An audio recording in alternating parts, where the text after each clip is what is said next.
நம்ம hook stitch பண்ணல அதே மாதிரி தான் ஸ்டிச் பண்ணணும். இந்த 2 ஹோல்லையும் பாருங்கள், நான் இன்னொரு போட்டுக்கிட்டேன், 4 நூல் எடுத்துக்கிட்டேன். அதே மாதிரியே அடியிலேருந்து ஃபஸ்ட்டு ஹோலில் விட்டுக்கிறேன்.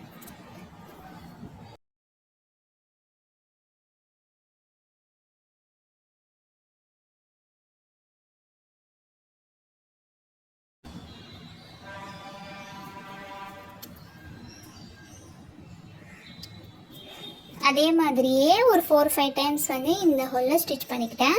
இப்போ அப்படியே பக்கத்து ஹோல் எப்படி போக சொன்னேன்னா, இந்த ஹோலில் குத்திட்டு பக்கத்தில் இருந்து எடுக்கணும். ஓகே, இப்படி இருக்கும். ஓகே, இப்போ ஊசி எடுங்க.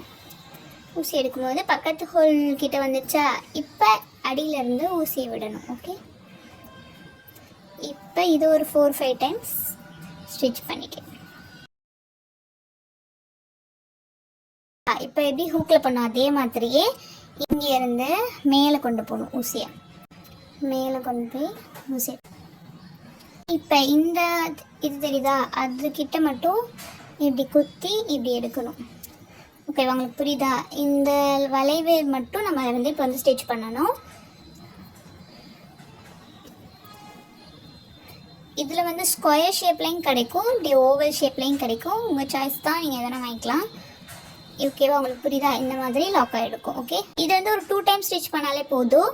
நான் 1 டைம் பண்ணிட்டேன்னா இன்னொரு டைம் பண்ணும்போது எப்படி பண்ணணும்னா, இப்போ உள்ளே விட்டுக்கணும் நீடில். இப்போ வந்து திரும்பி பக்கத்தில் எடுக்க வேண்டாம், உள்ளே விட்டுட்டு இங்கிட்டு வந்து நம்ம வந்து ஊசி விடணும். ஓகே, இந்த சைடு வந்து நம்ம ஊசி விட்டு எடுக்கணும். புரியுதா? இப்போ இதை ஒரு 2 டைம் ஸ்டிச் பண்ணணும். விட்டு இப்படி எடுக்கணும். புரியுதா? இந்த சைடு விட்டுட்டு இந்த சைடு எடுத்திருக்கேன். இப்போ இந்த சைடு நூல் இருக்கா, இப்போ இந்த சைடு வந்து ஊசியை விட்டுக்கிறேன். இப்போ இதில் 2 டைம் ஸ்டிச் பண்ணிட்டேன், இதில் 2 டைம் ஸ்டிச் பண்ணிட்டேன்னா இப்போ அவ்வளோதான். இதோட ஐ பார்ட்டும் முடிஞ்சிருச்சு. இப்போ பின்னாடி திருப்பி என்னால் போட்டுற வேண்டியதான். ஃபுல் வீடியோ பார்க்கணும்னா கீழே கிளிக் பண்ணி பாருங்கள். இந்த வீடியோ உங்களுக்கு பிடிச்சிச்சுன்னா லைக் பண்ணிக்கோங்க. இந்த மாதிரி இன்ஃபர்மேட்டிவான வீடியோஸ்க்கு நம்மளோட பேஜை சப்ஸ்கிரைப் பண்ணிக்கோங்க. தேங்க்ஸ் ஃபார் வாட்சிங்.